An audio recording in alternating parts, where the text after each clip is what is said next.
I would like to pay my obeisances to His Holiness Gopal Krishna Goswami Maharaj and His Holiness Raghunathas Goswami Maharaj and seek their blessings.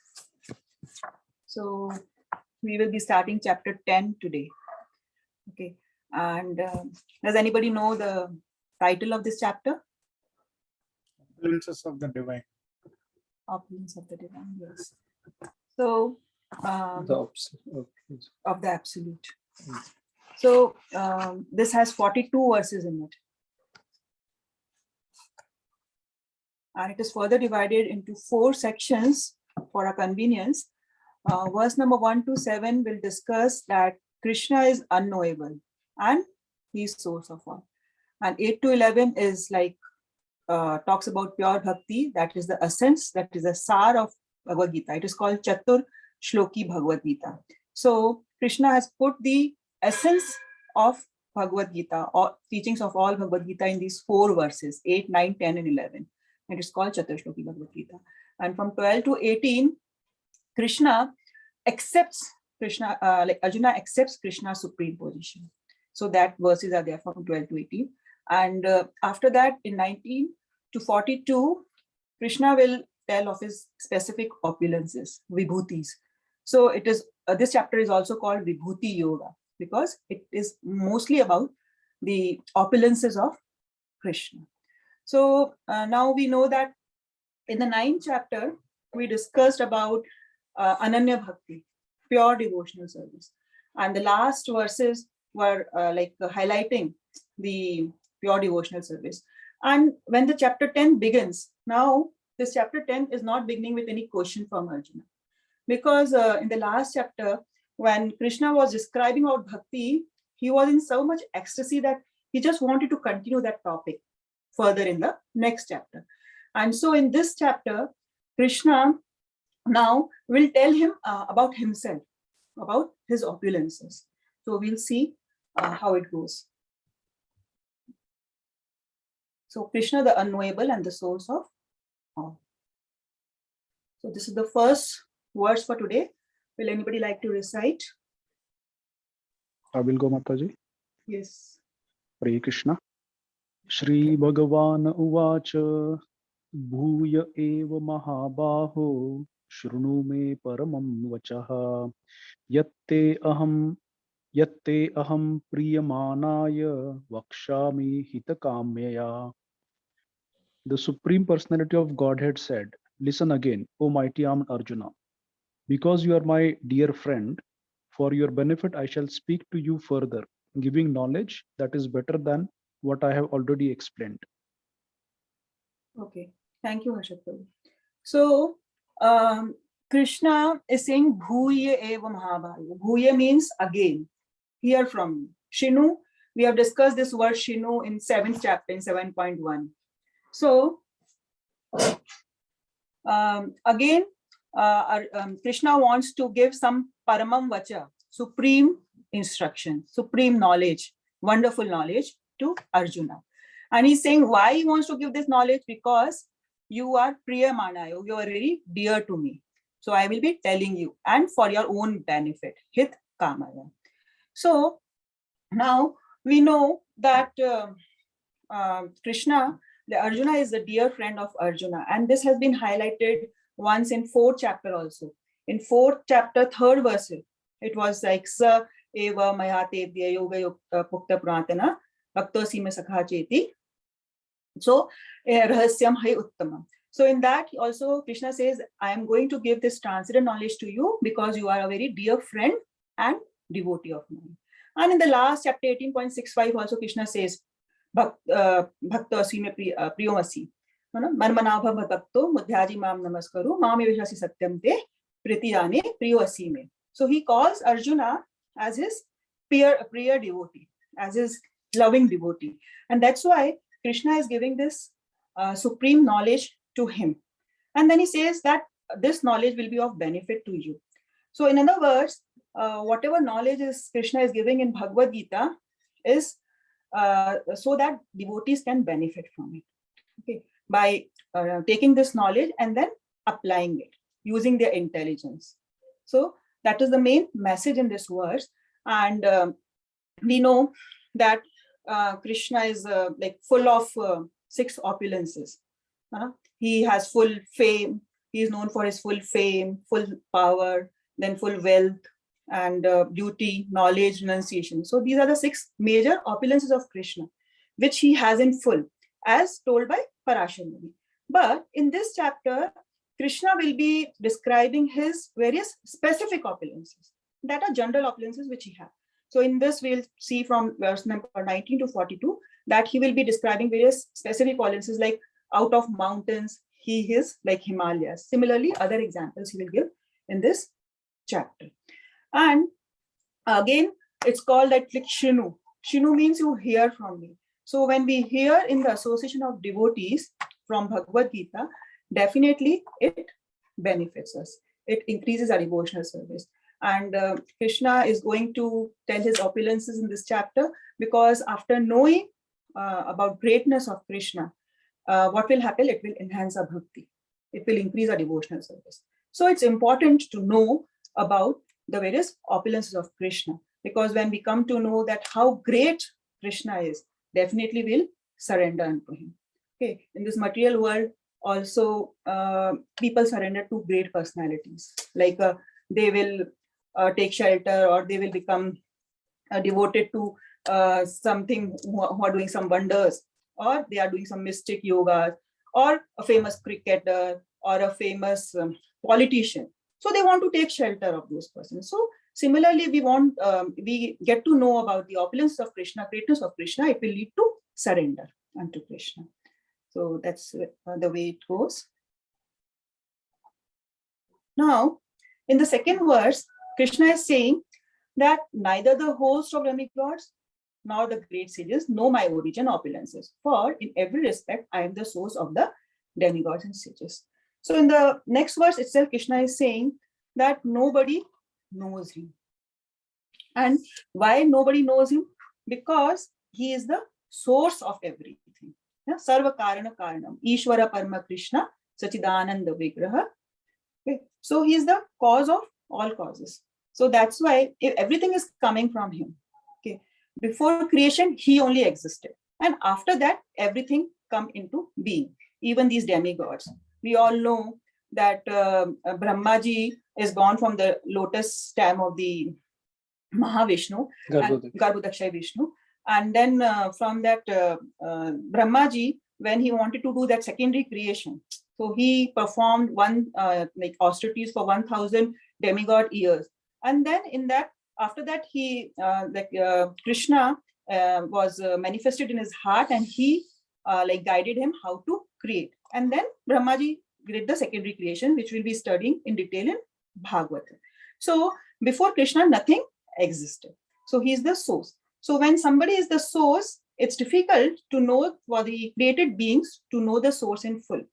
For example, a material example, a son of a father cannot know everything about his father. Okay? So because the father is the source of his son. Similarly, nobody can know about Krishna in full. And what we cannot know, that is the question. We cannot know that why Krishna comes to this material world in a form of human being and performs so many wonderful pastimes. Okay. Because these demigods themselves were getting bewildered. We have so many stories like Brahma Vimohan Leela and that Govardhan Leela. In these two Leelas, Brahmaji and like Indra Devta also got bewildered, and they try to test Krishna.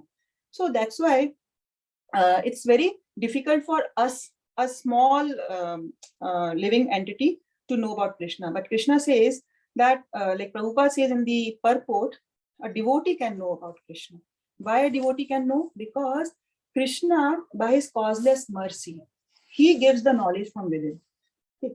And he gives the knowledge from within, and that's why devotees can know about Krishna to some extent if they get mercy of pure devotees, causeless mercy of pure devotees, that can enable us to know Krishna. Otherwise, what we will do just mental speculation, and we can come to wrong conclusions, like many speculators and philosophers come. They will think Krishna has some power, or they will think think like Krishna to be some impersonal Brahman. They cannot realize that Krishna is a person. He is Supreme Personality of Godhead, and he reciprocates. That understanding doesn't come in them. So from purport, we have taken various lines which we can read from this second verse. So one of you can read this.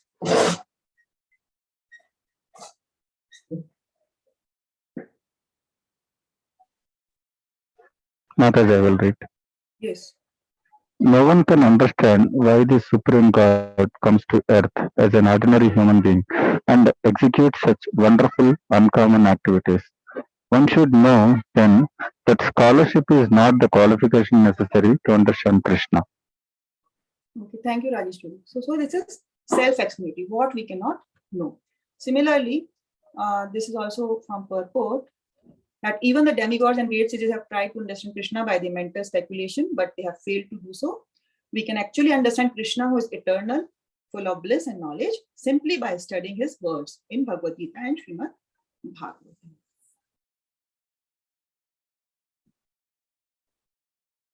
Somebody would like to read this? I'll read it, Madam Mataji. The conception of God as some ruling power or as the impersonal Brahman can be reached by persons who are in the inferior energy of the Lord. But the personality of Godhead cannot be conceived unless one is in the transcendental position. So true that if we are devotees, and devotees can be in transcendental position, they are like beyond the dualities of this material world, and they come into the, from marginal energy, they come into the superior energy of the Lord, and that's why they are able to realize Krishna as person. But the persons who are in this material world, who are under the inferior energy, this illusionary energy, this Maya, they will think like some God may be some ruling power, or he may be some light, or some impersonal Brahman, but they cannot reach to the actual conclusion. In the Srimad Bhagavatam also, it is clearly said that even the great demigods are not able to understand the Supreme Personality of Godhead. So this is a picture from Brahma Vimohan Leela. We know that when Krishna was eating lunch with his cowherd friends, so Brahma thought that how can he reciprocate like this, like a common, a boy who is eating from the hands of his friends, and they are like playing like that. So he got bewildered, and then he came down and he stole those cowherd boys. But ultimately, he realized that this cowherd boy, is only the Supreme Personality of God. So we see that the demigods also get bewildered at times. And this is the Govardhan Leela, which we were talking about. So somebody would like to read this?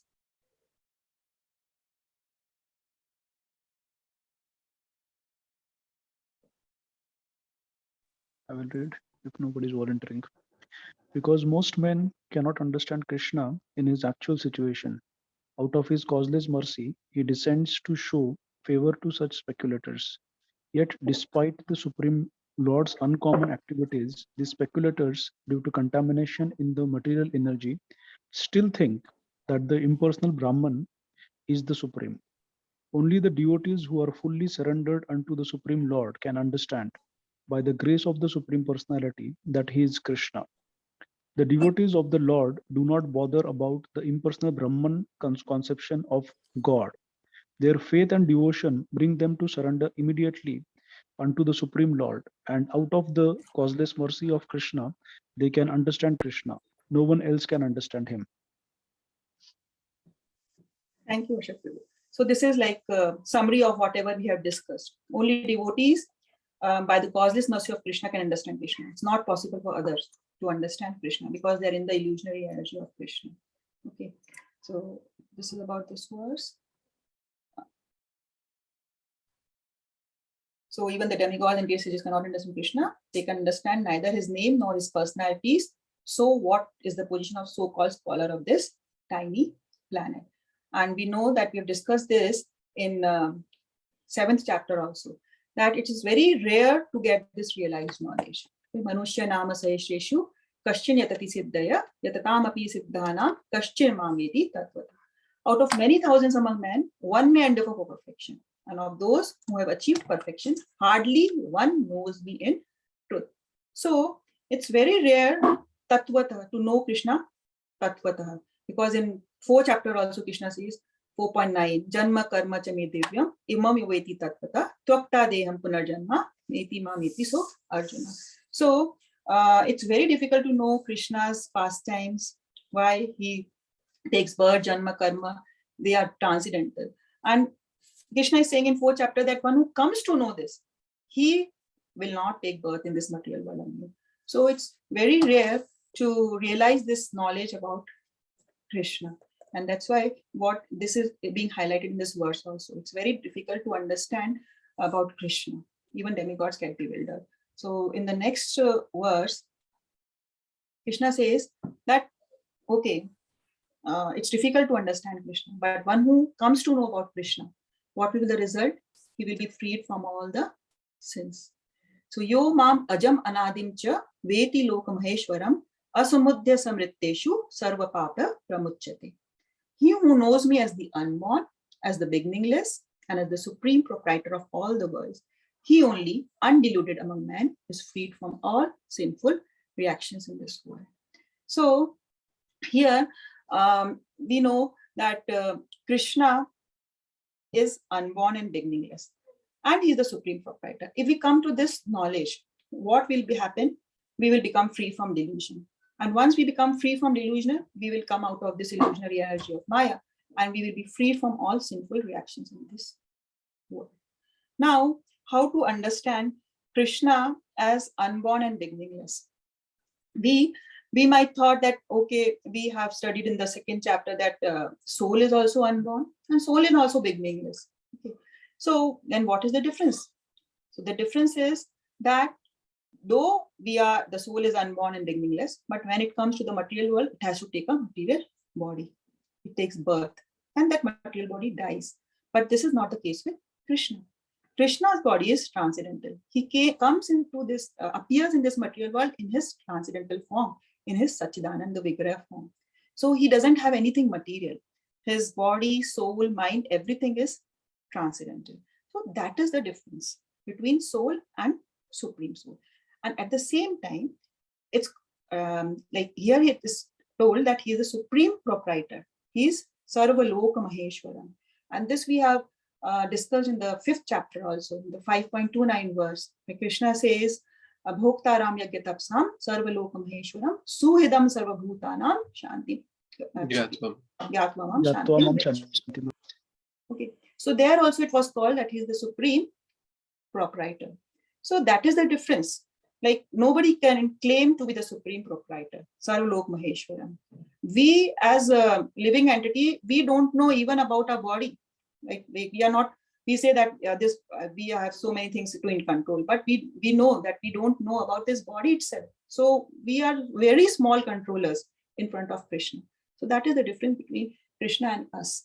So here Krishna is saying when one comes to this knowledge, what will happen? He'll become free from all sinful reactions. Because we know that when we hear about Krishna, we gain knowledge about Krishna. And with that knowledge, all impurities from our mind goes. What are impurities? Impurities are like misguided desires, material desires, which takes us away from Krishna. So, and that leads to sins. So if we hear about Krishna, what will happen? Our desires will now dovetail with Krishna's service. They will direct towards Krishna. And that's why we'll become free from all these sinful reactions. So this is the verse number 3rd. And now, after describing all this, Krishna in 4th and 5th verse, he like tells various qualities. Like these various qualities also comes from me. They are also created by me. So intelligence, knowledge, freedom from doubt and delusion, forgiveness, truthfulness, control of the senses, control of the mind, happiness and distress, birth, death, fear, fearlessness, non-violence, equanimity, satisfaction, austerity, charity, fame, and infamy. All these various qualities of living beings are created by me alone. So now Krishna is saying that whatever you experience in this material world, each and every quality, it is originating from me alone. So I am the source of all these abstract qualities.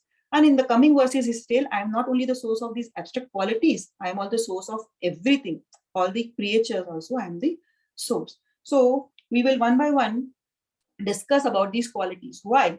Because Prabhupada says that one who is a devotee, who want to advance in spiritual life, he should try to cultivate these qualities because they will help him in devotional services. That's why we are discussing all these qualities in this verse, because it's very important that we understand these qualities and try to cultivate as far as possible. We should contemplate how I can improve myself, and because that will ultimately increase our devotional service. So that's the way it goes. So this is about intelligence and knowledge.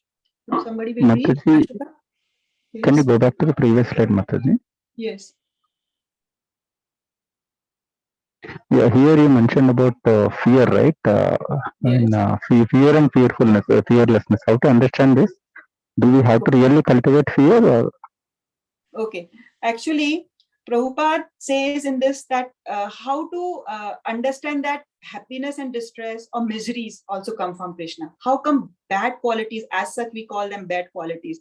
Like at one time we are saying fear, and one time we are saying fearlessness. So they are opposite, but they also are coming from Krishna because it's difficult to understand that how Krishna can be the source of miseries. Huh?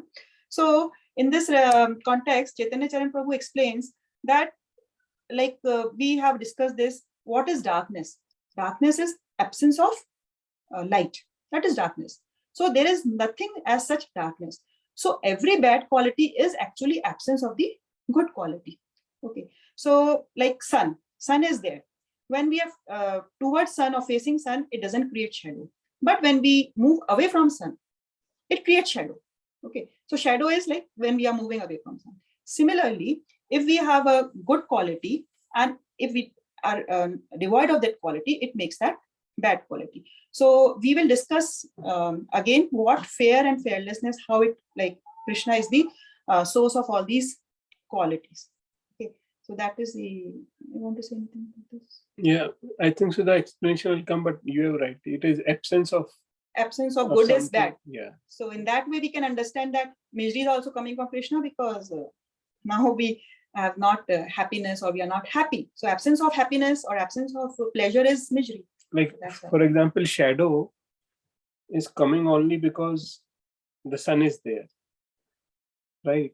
And shadow is, if you face towards sun, you will not see the shadow. But if you face opposite direction, you will see the shadow. So in a sense, shadow is also like fear is also when you are not surrendered to Krishna. There is a verse in Bhagavad Gita which says, "Na neha birkavanasho asti pratvayo na vidyate swalpamapayasya bhayat." 2.40. So bhayat trayate mahato bhayat. So if we surrender onto Krishna, then we will become fearless, right? All our kind of fear will go away. So that is it. Absence of Krishna is causing fearfulness. And Prabhuji, if we Thank look you, at this, Prabhuji. Mata. sorry, I was just saying, if we look at this, I think in the Bhagavad Gita, since Arjuna had surrendered to Krishna and Arjuna was a devotee and friend of Krishna, from the beginning he didn't question whether he would win or lose. Basically, he always thought that he is going to win only. But at the same time, Duryodhana had always that fear in his mind, and that was the reason why he was trying to do everything on his own and then trying to convince people. Very good example. Yeah. But also the way we perceive the fearlessness and distress, it's all due to the modes of material nature also, right, probably? Is it not? The delusion, the divine energy of Krishna. Because of that, we will get that, right, isn't it? Yes. And again, that words come, what Devi Yasha Gunmai Maya Durataya. So if you surrender onto Krishna, he will take care of modes, right? Yes, yes. Very good example. Yeah. Okay. So will somebody read this? Yeah, I'll read. Intelligence refers to the power to analyze things in their proper perspective, and knowledge refers to understanding what is spirit and what is matter. Ordinary knowledge obtained by a university education pertains only to matter, and it is not accepted here as knowledge. Knowledge means knowing the distinction between spirit and matter. Thank you, Varshita. So here, Prabhupada is saying in the purport that knowledge is to understand what is spirit and matter. And in 13th chapter, we will be learning the definition of jnanam, knowledge. What is knowledge? 13th chapter it will come. So knowledge is like actual knowledge is when we come to know the difference between spirit and matter and the controller of both. That is Ishvara. So this is real knowledge. And when we have knowledge, then what we have to do? We have to use our intelligence. So what is intelligence? Intelligence is power to analyze things in their proper perspective, to harmonize things. What is on priority basis, we are doing that. So if we have knowledge, okay, we have knowledge that we are not matter, we are spirit. But if we are not applying that knowledge using our intelligence, then it's like useless. So that's why we have to be always intelligent in using our time, okay, in service of Krishna. And Prabhupada also says that ordinary knowledge, if we are taking from university education, we might become anything, but that is worthless, because real knowledge, according to Bhagavad Gita, is knowledge about spirit, soul, and the controller of both these things. Then is discussed about Shama. Shama is like tolerance. If we tolerate, then we are able to forgive, and it should be practiced. We should try to cultivate this quality of forgiveness. We should try to forgive others small faults. Okay, and we should be like it's always tell them, we should be humbler than a blade of grass and tolerant like a tree. So we should try to cultivate this quality now. And truthfulness. Will somebody read this? Trust. I will read. Satyam, truthfulness, means that facts should be presented as they are for the benefit of others.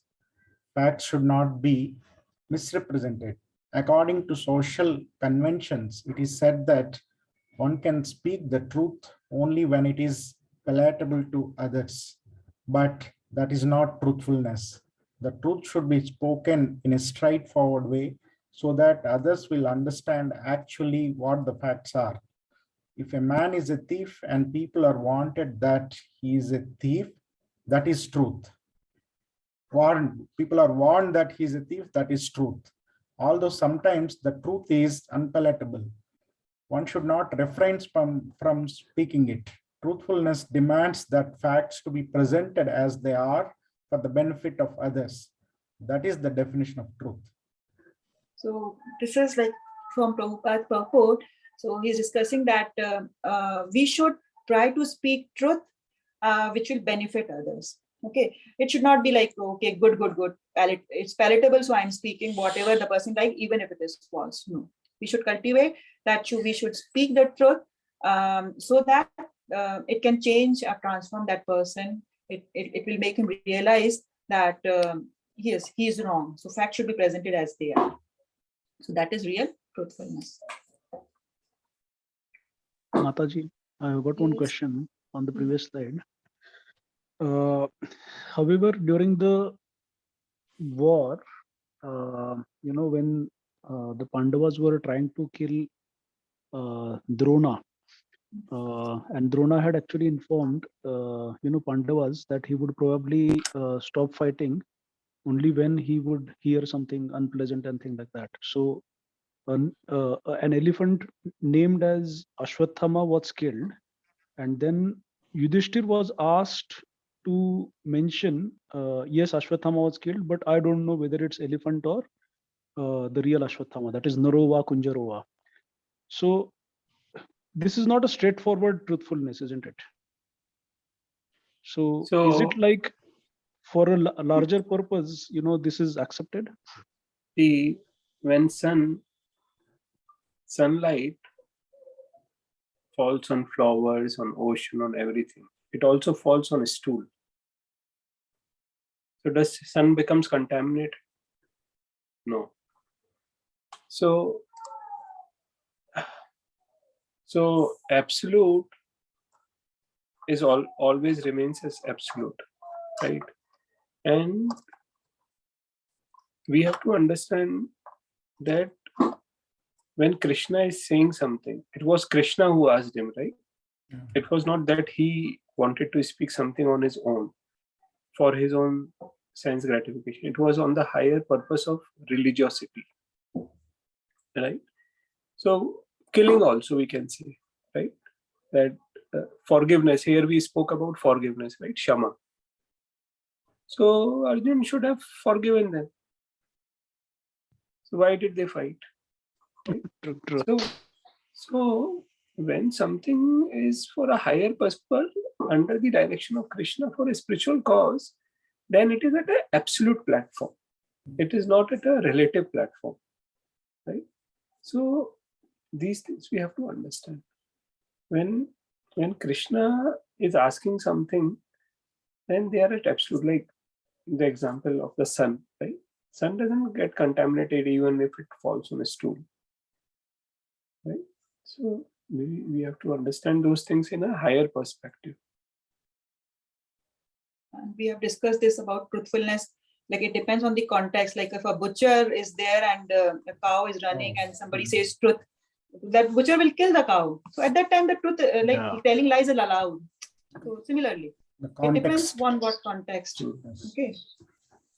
Thank you both. Thank you. Like in one of the verses in Bhagavad Gita, it says that if the thought is pure, he is purity in that thought. And if the thought is wicked, he can also be the greatest wicked thought. Can you explain that? Which verse is that? Srimad Bhagavatam or Bhagavad Gita, one place. If the thinking is in pure direction, Krishna forms the purity of the thought. Same way in Mahabharatam and all, when we see the wicked things happening, and we feel like Krishna is doing some Maya. Krishna says, if the thought is that direction, I can also take it to the extreme point in that direction. Padmaji, is it possible for you to... Not able to recollect where I studied, sir. Mahabharatam, Srimad Bhagavatam, when I studied, in one place it comes. Like Ashwadhama's, that Hita Kunjaha, that elephant, it was not like that lie is told or something. As you said, Krishna has offered like him to speak that way, and he followed because he has full trust in Krishna. And why, if we analyze that, to clean the evil and the unwanted things, the path taken to be a different way, but guided by Krishna only. Like that I studied, sir. Yeah. So when we feel we are opposites, but it's all, both are guided by Krishna. So you hold on to purity, he is the purity. You try to play tricks with that and get into a wickedness, he can take you to the extreme in that also. Yeah. And for practical, all practical purpose, sometimes we see that sometimes people will say, where is now, how can we understand, right? Krishna is not there anymore for us. So it is basically your spiritual master. And that is why there is so much importance of a spiritual master. So anything done, in order to fulfill the cause of the spiritual master, Krishna. For example, I tell you, mundane people. But Mary will put your phone on mute. There is some background noise coming, so you'll put on mute. So what example was coming? Mundane people say when people take sannyas. Sannyas is taken for higher purpose. But for mundane people, sometimes they feel why he has to leave his family, why he has to do this, For mundane people, what is important, till the last breath, keep earning money. That is the most important. So it is basically spirituality is at a totally different platform and realm. So, and when Padmaji is saying about this thought, I don't know where is it, but so it is primarily that thought also, it depends, right? So if it is under the guidance of a spiritual master and Krishna, those things are at a different realm actually. So we have to understand that. That is important. Any other thing of this?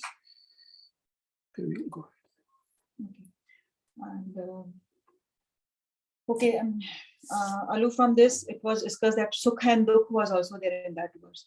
So we have defined the Sukh, happiness, before also. So anything which is favorable for Krishna, that becomes happiness for us. And anything which takes us away from Krishna, that is a cause of misery or distress to us. So that way we can understand what is Sukha and Dukh. And the Janam and Mrityu was also mentioned in that verse. So Janam and Mrityu are related to our material body. Okay, this because as soul we don't die and we don't take birth, but like so how come Janam and Mrityu both are related to Krishna, like qualities coming from Krishna? Because at the end Krishna comes as time, as death in front of us at the end of our life. So that's way we can understand how Janam and Mrityu are also related to Krishna.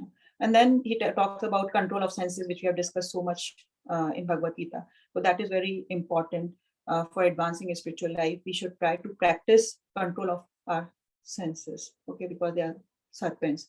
So that is there. And after talking about control of senses, Krishna comes to that control of mind. That is very important. So in this word, in this slide, we can see that one should restrain the mind from unnecessary thoughts, and which is called sama.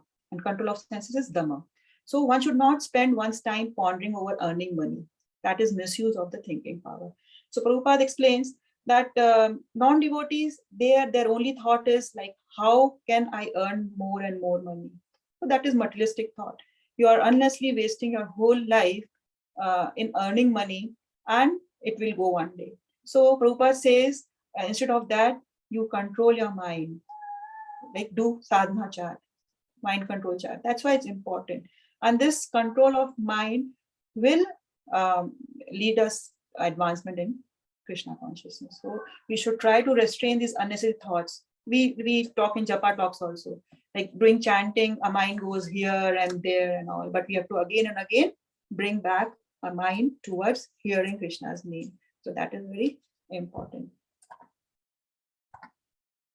Now this comes fear and fearlessness. Fear is due to worrying about future. We always keep worry, like we are always in anxiety. Okay, so Chaitanya Prabhu says that like people are always anxious about, always in fear about these material things. But real fear should be like, we should be anxious only about Krishna conscious things. Like if we are anxious in preaching activities, we are anxious that why I'm not chanting well, why I'm not reading books, why I'm not propagating the name of Krishna consciousness. That should be a cause of anxiety, not the material things. Then that is accepted. If we are anxious about Krishna, okay. Prabhupada used to say to his disciples that you have to build these temples. They used to say that it gives us so much anxiety, Prabhupada, we are not able to chant. So Krishna says this anxiety itself will lead you back to God. So that is like, we can be anxious about Krishna conscious things. So a person in Krishna conscious or devotees have no fear, because by his activities, he's sure to go back to Godhead. Therefore, his future is very bright. Others who do not know about their future goals, they have no knowledge of what next life holds. So they are therefore always in constant anxiety. Abhayam, fearlessness is possible only for one in Krishna consciousness. And Prabhupada is the best example. His name was also Abhay. He was so fearless. Like he went to this New York just with 40 rupees with no contacts. So that is real fearlessness. And that came in him because he was a pure devotee of the Lord. And in his stories, like so many pastimes, we can see this quality of fearlessness in Prabhupada. And that's why he was successful. So like this success also should be taken in terms of Krishna conscious activities only. It is told by Prabhupada in the purport that a person is famous as a devotee, then that is real fame. This fame of this material world is not real fame. when you are like famous as a pure devotee of the Lord, that is the real fame. Then we talk about ahimsa. Will somebody like to read this? I will read one. Hare Krishna. Ahimsa means that people should be trained in such a way that the full utilization of the human body can be achieved. The human body is meant for spiritual realization. So any movement or any commissions which do not further that end commit violence on the human body. That which furthers the future spiritual happiness of the people in general is called non-violence. Thank you, Lavanyaji. So again, ahimsa. So definition of ahimsa is if we are not causing any miseries to anybody in the form of like mental trauma or physical trauma, then that is real ahimsa. We should not, like our activities should not be a cause of miseries to others. We should try our best that we don't cause suffering to others. So, and Prabhupada says that this will happen only when you are a devotee. Only a devotee can think in that perspective because he knows that every other living entity is a soul and is a part of Krishna. So he doesn't try even to harm an ant. He will take care of that also. So that is real non-violence. Okay. Will anyone like to describe what Prabhupada is saying here? What is he saying as ahimsa?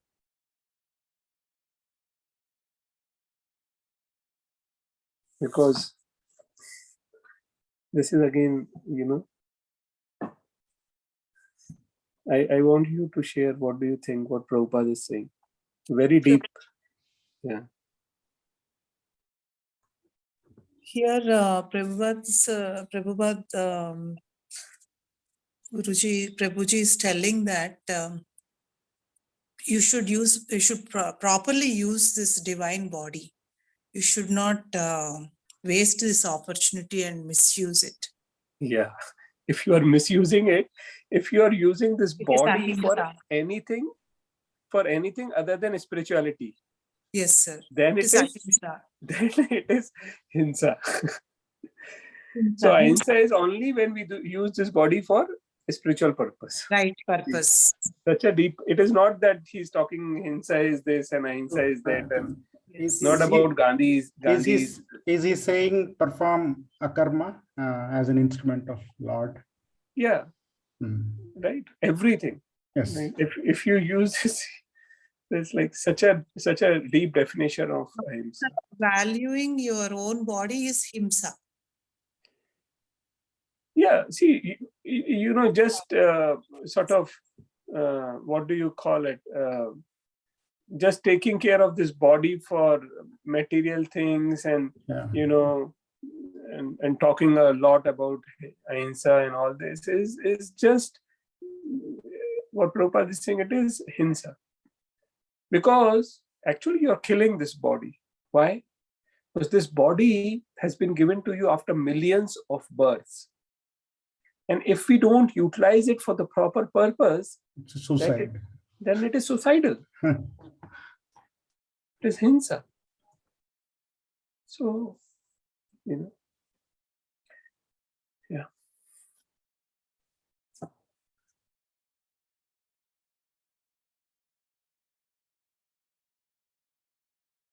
And then about equanimity. Okay. So what is equanimity? It refers to freedom from attachment aversion. This also we have discussed a lot of time, that when we are free from dualities of attachment, aversion, of happiness, distress, okay, of gain and loss, like Sitoshna Sukha Dukkha, that verse.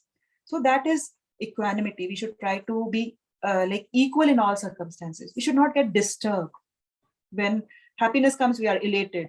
When distress comes, we are like, so we should think that Krishna is, when we are happy, we thank Krishna. And when some miseries come, we think that we have done something wrong. That's why I'm facing, and I must have faced much more. But Krishna is giving this in very less quantity to me. So that way we should try to be equanimous.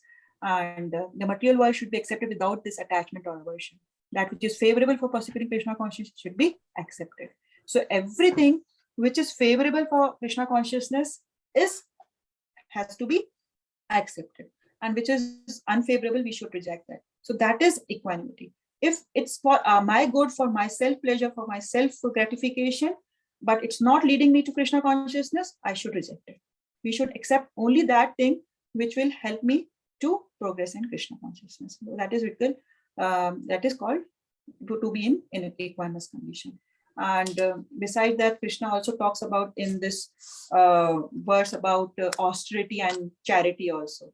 So in 18th chapter also, we'll discuss that all these things can be in 3 modes: austerity, charity, and all.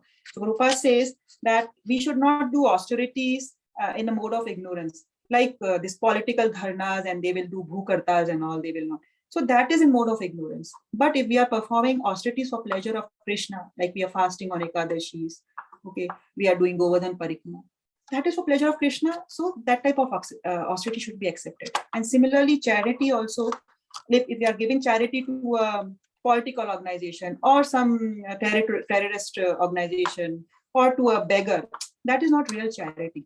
Real charity is if we are helping by that money in propagation of Krishna consciousness, because that is real non-violence. We are seeing, Prabhupada said, that if you are working for spreading spiritual happiness, then that is real violence. So in giving charity also, if we are helping propagating Krishna consciousness, preaching activities, then that is charity in the mode of goodness. So these 2 qualities were also discussed in this verse. There is a verse in 3rd chapter also, I think so, Shanmukh Prabhu, where Krishna says directly that you should not be too attached, or you should not be. Many times it has come, become free from these duality of illusion, duality of. Which one, Prabhuji? 3.33. Yeah? I don't remember the verse. 3.33. That is 2.38. I don't remember the verse number. Last time I was reading 3rd chapter, and there it came, I think so. Yeah. And then tushti, that is satisfaction.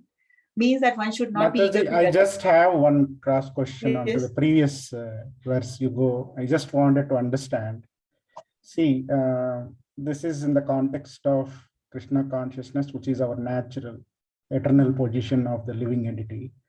But if you look at some Bhakti yogis and his disciples, I will not bring the name, they said, you see Lord Narayana in Daridra Narayana and then serve them.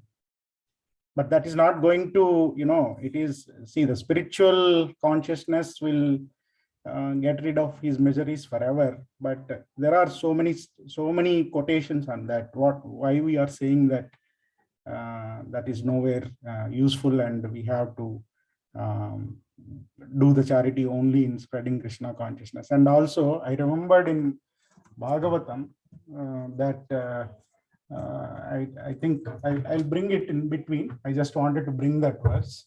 So it is very evident that Krishna, I think, who says that, I didn't remember, but I am situated in everybody as a Paramatma. People ignoring that fact, they go and do all these austerities, rituals in a grand way. Yeah, so there was one verse also is there. So I just wanted little more clarification, because as I'm trying to contemplate more, I wanted to understand what is exact meaning or essence of this one fact, what you're trying to state. What is the question? I didn't get. Question is, you see, Swami Vivekananda said, see the Narayana in Daridra Narayana, see the Ishvara in Daridra Narayana, and serve him with compassion, without attachment, obviously. Serve all, like that one. Yeah, but serve all, but it is seeing that there is a Paramatma and everybody is a soul, and everybody has a Paramatma, and then whoever in need is absolutely whoever are in need. See, what Prabhupada objects and what Vaishnava objects is when Swami Vivekananda said Daridra Narayan. Daridra Narayan. What does he mean by that, right? Yes. See, it is very clear that we have to see everyone as a soul. Soul, yeah. And super soul is there situated in everyone. Right? No one is super soul. Please. Yes, I'm saying that. That is what I'm saying. Yeah.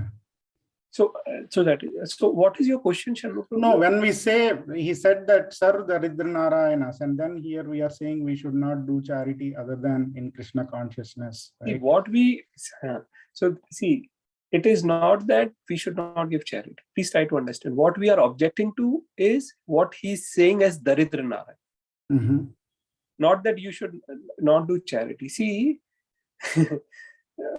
many a times it is said that, this is bigger than charity, like holy name, for example. Yes, yes. Bigger than austerity, charity, reading Vedas, this, right?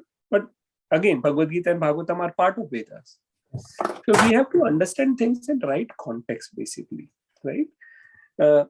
Giving charity is not a problem if it is given at the right time with the right consciousness, for the right purpose. Consciousness is the important. Otherwise, we'll be attached to that, and then it will be that reaction. We have to bear that reaction of that activity, right, Prabhuji? For example, in Janmashtami, we are doing food distribution, right? Prasad distribution. ISKCON also does so much of food distribution, prasad distribution. So, see, we have to understand there is different, and we, who knows better than us, there's a lot of difference between food and prasad. Yes. And now this photograph is of an ocean, right? Now, if someone, there is an ocean in the photograph. So if someone is drowning in the ocean and you just go there and get, his shirt or jacket, and the person is drowned. So is that of any intelligence? No. So the thing is, and that is the difference between food and prasad. Yes. So you feed a person food, you give them everything, which is better than killing a person. See, you have to, but things at a spiritual level are totally different. Yeah, they won't take care of the eternal needs. That is understood, probably. I was just then they are wasting time. Yes, then if you go to the previous verse, is what they are saying. See, if you are living at a platform of body just so that they can live comfortably, then it is ahimsa. Until and unless, see, the whole purpose of human body is spirituality. Now, there is one more thing here. If your spirituality is connected with, for example, Shanmugh Prabhu, tomorrow if some devotee, right, he gets ill or something, you support them, right? Something. So it is good. For other example, Bhakti Siddhanta Saraswati used to say, if someone is asking you a charity, and if you don't give, for example, beggars, right? Your heart become hard. So you should give charity. Now what you should give is, for example, a prasad. You should, carry something. Yes. Not money. Yeah. Not money. Avoid. Yeah. You should avoid. Yes. So basically, see, what we have to do is come above just normal philanthropic work. Correct. That is clear. That is the thing. Yes. And because why I asked, because in Bhagavatam also there are few verses I tried to learn recently. I just wanted to see. He says that aham sarveshu bhuteshu bhutatma. Verse number. It is in, I think so. It is in 3rd canto, 29.21 something. So you are all seeing the screen, right? Yeah, I am seeing. Okay, so I am opening. 3rd canto. 29.21, chapter number 29. Okay. Kapila Dev. 2:1. I am present in every living entity as the super soul. If someone neglects or disregards that super soul everywhere and engages himself in worship of the deity in the temple, that is simply imitation, right? So that is what, if you are disregarding the super soul, and this level of devotee is, Kanishta Adhikari. So there are 3 levels of devotees: Kanishta Adhikari, Madhyam Adhikari, and Uttam Adhikari. People in temple who enters and just take care of the deity, they are lowest. if they don't look at devotees, they don't look at others. So first thing is what we do when we enter temple as a Vaishnava etiquette is we bow down, right? Because we bow down to whom? Not to lordship, to devotees. All those who are present here, we are bowing down to them. And even otherwise, Krishna, if you see about Vibhuti Yoga, you see 7th chapter, how much he's describing. He's pervading everywhere. Yeah. So we have to, and what is this 5.18, right? Yeah, Vidyavanaya Sampanna. Brahmanical. So if you just see God in deities and not, his opulence and, respecting devotees and respecting them, then what person, the person may be, he's not a true devotee, like pure devotee. That's it. Yeah. Yeah, those two verses I'm telling, 21 and 22. And then one 20. who worships the deity of the Godhead in the temples, but does not know that the Supreme Lord as Paramatma is situated in.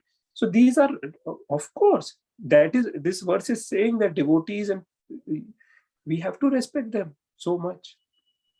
But this verse, have you read the purports of these verses? No, not purport. That is very important, because if you just pick up the words and quote them somewhere, it will not fall true. And that is the thing. So these verses, if you now let's see the purports also. In purified consciousness or Krishna consciousness, one sees the presence of Krishna everywhere. Therefore, if one only engages in deity worship and does not consider other living entities, then he is the lowest grade of devotional service, Kanishta Adhikari, right? That is it. One who worships the deity in the temple and does not show respect to others is a devotee on the material platform, in the lowest stage of devotional service. A devotee should try to understand everything in relationship with Krishna and try to serve everything in that spirit, right? It is not that we don't worship deities, right? It is when we keep worshipping the human being. No, what it is mentioning is you have to see everything with a Krishna consciousness eye, right? And then a devotee should try to understand everything in relationship with and try to serve everything in that spirit. To serve everything means to engage everything in service of Krishna. If a person is innocent and does not know his relationship with Krishna, an advanced devotee should try to engage, and that is what we do with book distribution. That is what we do with all the Gita courses, right? Because we see them as suffering soul, right? And we want to help them. That is the real charity. Yes. One who is advanced in Krishna consciousness can engage not only living entities, but everything in the service of God. So in essence, the deity worship is one of the devotional service, but without that consciousness and knowledge that Krishna is situated as Paramatma in everyone's heart, and if somebody is really suffering, a devotee is really suffering, ignoring that and you just go and do the deity worship, it doesn't make sense, right? No, this verse is not saying this. No. See, okay. Yeah.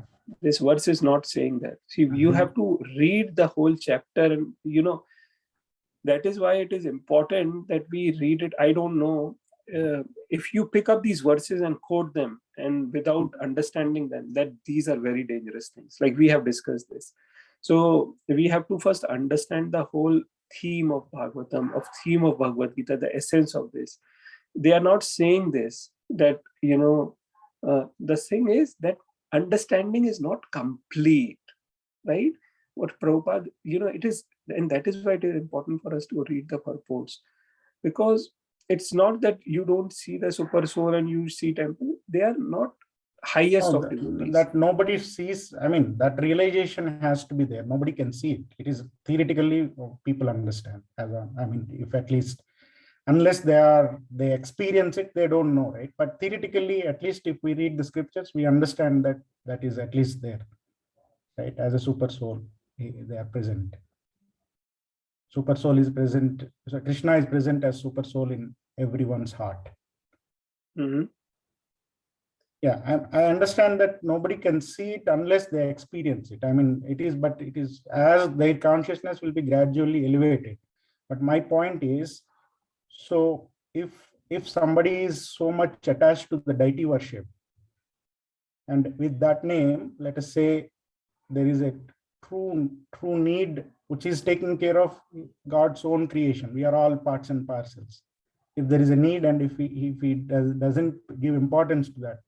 For example, I just have that question. Suppose somebody is met with an accident on the road, and his time is getting up for him to do the deity worship. What he should be doing at that time, Prabhuji? If someone met with an accident on the road, and this person is capable to help, for example, and then his time is out. I mean, it's timed out for this deity worship. Why do we only take extreme examples in our question? Let's take a simple example, okay? If some person is dying, right? If cows are being killed, right? And you have an option to go an office and sit in air condition, what would you do? Why don't you take that example? Yes. What would you do? If you have ability, you should try to stop it. Right? Yes. So these people who are defaming deity worship, they take these extreme examples for their own. No, that is not my intent. I'm not talking about you, but I'm talking about people who take these extreme example against deity worship. Yeah. And when I take simple examples, right, that when so many animals are being killed, right, and we try to enjoy, and so we have to see, please, why this extreme example, that person is going for deity worship and someone is dying. Please try to understand, this verse is not talking about that. These persons who are using these verses to defame deity worship, they are rascals. They are first-class rascals. Why? Because their only aim is to defame the deity worship. Here, what Bhagavatam is talking about in this verse is, it is that you cannot see, we cannot be fanatic. This verse is saying that this verse is pure Krishna conscious, in a sense that you cannot disassociate anything with Krishna. You cannot disassociate anything with spirituality, because everything is connected, right? Inclusive. Every person, everything is Krishna's property. And if someone just looks only in deity, right, then they are not high class devotee. They're just maybe the beginners who would only see Krishna in deities and not in any other. This is what the purpose is. Yes. And so because they may just have it, and there are many, I tell you, Shanmukh Prabhu, there are many I have personally experienced. That they will, for example, what we are seeing in this world today, someone talks about one religion and there is so much of violence. Do they really understand the meaning of spirituality? No. Right? If they really understood what is Krishna consciousness or what is God consciousness, there won't be any fight because of religion. Yes, that's true. Yeah, if that consciousness is there, then everybody should be looked with the same. Yes. Now let's look at this verse again. I am present in every living entity as the super soul, right? If someone neglects or disregards that super soul everywhere and engaging himself in the worship of deity in the temple, that is simply imitation. Yes. Right? Yes. It is talking about, we have to, and that is what we are talking. We have to have, Krishna consciousness, like, at satatam, right? It is not at one point of time. Everything you do, you have to get it connected with Krishna, right? It is, and Prabhupada was the epitome of that example. Why? Sometimes we have soft corner for our family members. Sometimes we have soft corner for, for people who speak the same language or, maybe same company or same. But Prabhupada was so compassionate. He looked at that soul and super soul that he went to the West. He went to whites and blacks and Chinese and Australian, everyone. Risking his life, he went to USSR that time. Why? Because he saw that soul. He saw the presence of super soul, right? That is a devotee. That is the Uttam Adhikari, the highest. The devotee who is here, what Prabhupada is also, is Kanishta Kanishta Adhikari. Adhikari, yeah. Kanishta Adhikari. That is the, okay. Okay. Thank you. Sorry. Raghuji, here it also means that just don't see devotion in idols. Make it very clear that I am present in everything and everyone around. No.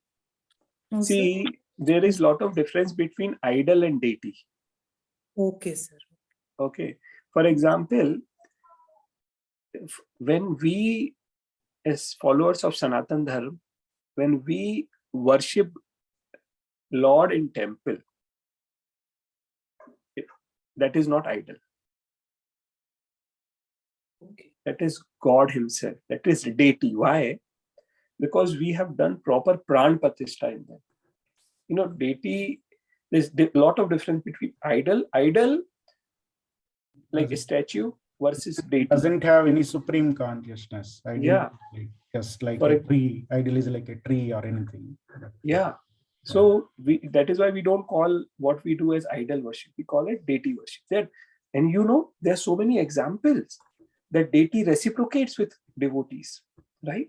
So many examples. If you go in Vrindavan, if you go Jagannath, Mataji has given an example Raghunandan's of story yeah, last time. Raghunandan's Very story good last friend. time. Yes. right?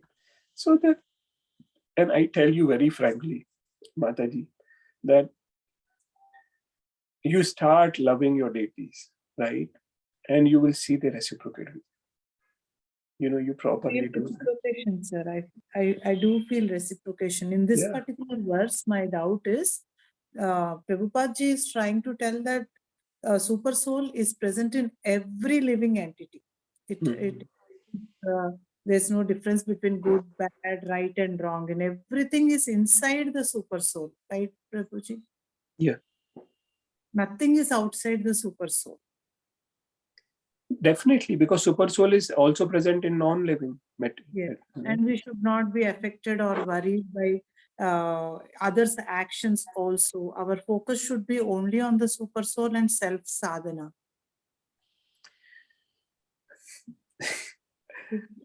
I would not focus go. should be only to I would use not, everything in Krishna. I would not go on a blanket statement. You know, like we should not be. Yes, see, we should be in this position of equanimity. There is no doubt, right? We should not be this thing, right? And at the same time, we read that verse of ahimsa also, right? So this is like. This definition of ahimsa is totally connected to one's own body doing justice to that gift of body. Yeah.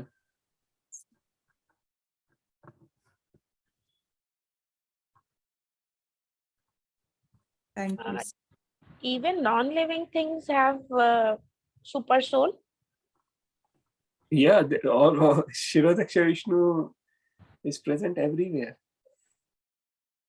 In every atom, Krishna is present as a Only Shirodaksha. consciousness is not there. Because soul is not there. That is the difference between living and non-living.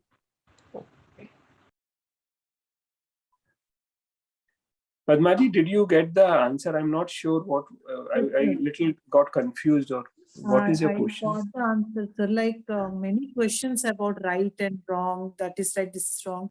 When Krishna is a proprietor for everything, he will take care of everything in the way it has to be taken care. But sometimes I feel like we should not analyze the path taken or how it is done.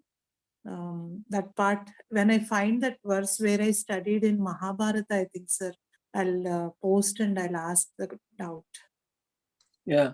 See, analyzing things, I tell you, it depends again on the development, like we discussed this verse from Bhagavatam. Now, there is one more incidents from the life of Raghunathas Goswami and Sanatan Goswami in Vrindavan. So what happened? That Raghunathas Goswami, so today we are not going to cover this session. Just hold on, let me stop here. So Raghunathas Goswami was the son of a billionaire at that time. And he renounced everything. He renounced everything to the extent that outside Jagannath temple, first he would just beg Jagannath Prasad and honor the Prasad. After that, sometimes he said, no, I am trying to enjoy my senses, you know. He would not ask anyone. Whatever he gets, he would take. And after that, he said, no, even that is, you know, I'm too attached. He would only take prasad, which has been spoiled, and even cows are not eating. Leftover of the cows, he will wash them and eat. And Chaitanya Mahaprabhu said, I am very happy with your austerity. In Vrindavan, when he lived, he used to just drink palm full of buttermilk daily. And he used to live at Radhakund in Govardhan. And he would not make any hut or anything.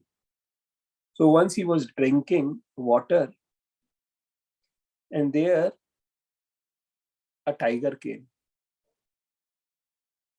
And Sanatan Goswami could see that Krishna was there to protect Raghunathas Goswami with bow and arrow. At other time, Raghunathas Goswami was doing his bhajan in sunlight. And Sanatan Goswami and other Goswamis saw that Radharani is shading him with his sari. Then Sanatan Goswami requested Raghunathas Goswami, Raghunath, we are here to serve Krishna, not to take service from Krishna. Now, Padmaji, that is the level of consciousness at which the devotees, the followers of Chaitanya Mahaprabhu live. That is the standard they follow. Now, when what we are talking about here is actually, you know, when we talk that we should not discriminate, we should know, you know, if it's like you cannot give a blanket statement like this until and unless you know. For example, if someone is doing something wrong, then the person is actually doing wrong. Until unless you help him or her, you know, or someone, so we cannot analyze the. For example, in Samudra Manthan, Sura and Asura both are holding that Vasuki snake and pulling. Is Krishna the energy in both Sura and Asura? He will be the super soul in both, sir. So what do you want to conclude with that? That whether it is Sura or Asura, everywhere Krishna is there. But sometimes Asuras become Suras and Suras become Asuras because of their actions. So what do you want to conclude with that? It's all in our mind and our action that takes. Sorry, just a second.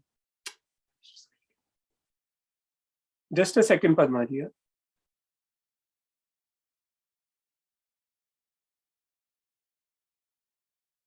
Padmaji, can you please unmute yourself?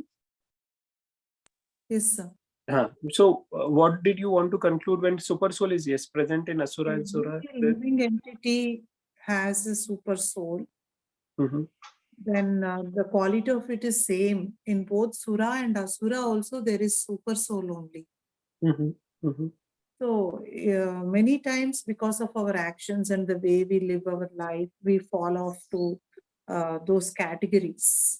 Pardon? Can you repeat the last sentence? We fall to those categories, those levels. We fall down from the ladder or we go further. It's all because of our actions, our thought process.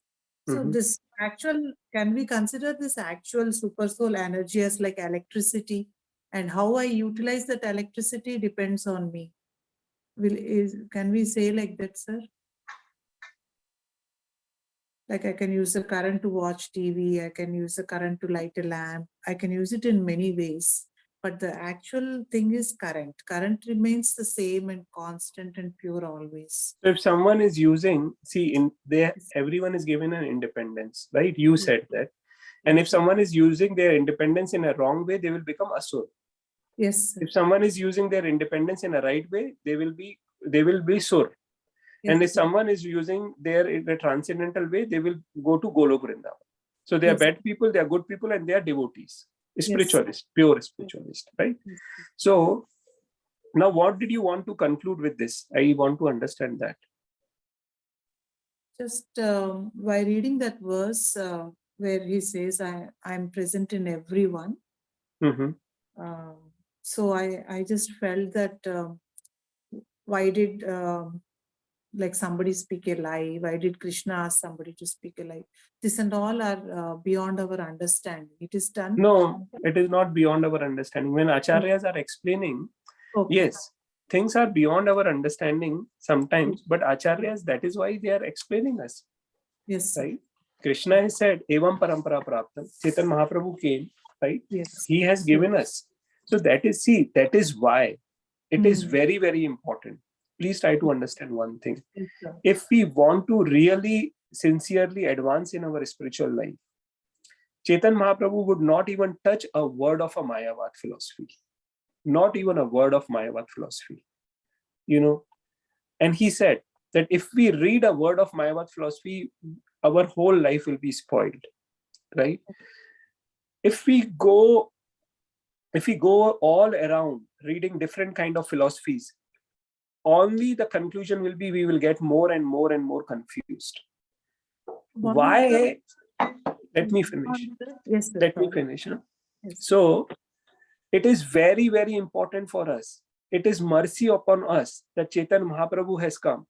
Rup Goswami, Sanatan Goswami, Raghunathas Goswami have come. They have given our literature. Baldev Vidyabhushan has come. Srila Prabhupada has come. See, I would request that we should stick to Vaishnav literatures which are given by, Vaishnavas, right? Otherwise, one verse can be interpreted in different ways by different people. And that is what happens, right? So in order for us to, sincerely advance in our Krishna consciousness life, that is very, very important. Because when we say that, yes, super soul is in Sura and Asura, but Asura is Asura, right? And Sura is Sura. And a devotee is a devotee, right? So we don't differentiate in a sense that they all have super soul, they are soul, yes. And our intention as a devotee is to help everyone. For example, if there is a tiger and there is a rabbit, you reciprocate with them differently, right? And we understand that both are living entities, both are this, both are that, right? If a snake is there, Bhagavatam says, kill a snake, right? You can kill them. Soul is there in everyone. But then, there is a differentiation given in how we as devotee have to reciprocate. Respecting, yes, the soul is there, super soul is there, right? There are many that, so there are soul and super soul is also there in vegetables, in animals and everything. But we reciprocate with them in different way. We see it with a vision of what is good for my Krishna consciousness life. What has Krishna allowed me, right? And it is not that we don't, right?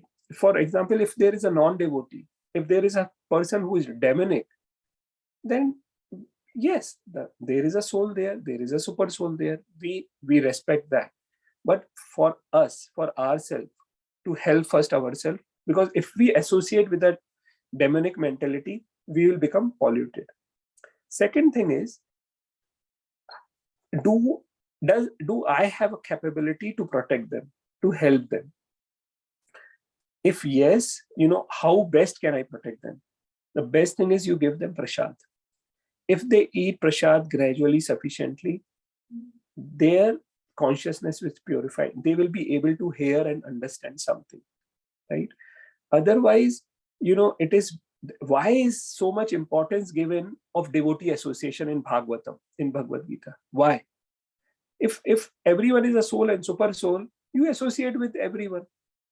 See, you cannot pull a statement from Vedic literature and use it in a blanket way. We have to understand that.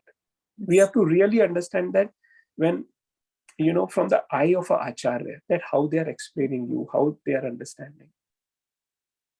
Yes, sir. So one last line, sir. In one of the Vaishnava literature, only the small story told in one of the ISKCON classes, that a floor cleaner is talking to God, the idol, and telling him, you're always standing, you are watching, you're not getting an opportunity to sleep. So I will stand in your place and you take rest. So God says, okay, you stand in my place, but don't react to anything. Don't make any decisions. Then one rich man, the next day when this floor cleaner is standing in the God's place, a rich man comes, puts lot of money and forgets his purse on the hundi. Then he moves. Then another poor man comes and asks God, I'm depending on you. So today, if you don't give me something, show me a way, my whole family will be in near misery. Then he sees that the money purse there and he takes it and he moves on. Then this boat person comes, next person, and the first person who left the purse returns back with the security and says he has stolen my purse. So man is standing in the place of God and thinking that injustice is happening. So he will just talk and say what really happened. So God, when he meets the God, God says, I told you not to react and you reacted. And he says, I did justice. I have told the truth, what happened, and I saved all three of them from getting into the wrong hands. Then God explains, there is a reason behind why this has to be done like that. And you have intervened with it. So that's what I was trying to express, sir, that our participation most of the time with ignorance, it intervenes with the natural process. And I think great devotees can understand it very clearly, but others will have a confusion. That's what I. So for example, if tomorrow our children, they get sick, right? Should we not intervene and take them to the hospital? We should just let them there without even giving them paracetamol. Paracetamol or any antibiotic is also intervention. Yes, sir. Yes. What sir. should we do? We should not We intervene. will in the human way. Yes, sir. So what is that story concluding is what I'm asking. So when we say we should not intervene, let God do what he wants. There is higher intelligence beyond what we think. So it's there's a reason behind what all the happenings. No. My question is, when you said we should not, like that story concludes, yes, if we intervene in God's plan, then that is not wrong. And the story sort of concluded that we should not intervene. So my question is, if our children, they get sick, it is God's plan. Okay. So should we not intervene by helping them with medication? Most of the time in life, we are in confusion, sir. There is no clarity. That's why there is, if we don't see, oh, Sharma Prabhuji, you are right. We have to go to the temple for. Yeah, 5:15 was our plan. I was just waiting for some time. Right. And I'm it so was sorry. just. Like I'm also so sorry. Thank you, Sharma Prabhuji, for bringing. I really forgot. Like 5:30, we had to be there. Yeah. Okay. So, Padmaji, we'll discuss it offline. But my request is, we will get confused in our life if we don't follow, a spiritual master, a Vaishnava spiritual master. Yes, sir. And don't go to many places, that it's not what we call it as a spiritual society. I tell you very frankly. Yes, sir. Yes, sir. Thank you, sir. It's like, otherwise we'll be clear. Okay, we have to conclude this session now because thank you very much, Anupam Prabhu, for bringing. I just forgot about it. Hare Krishna. Hare Krishna. Hare.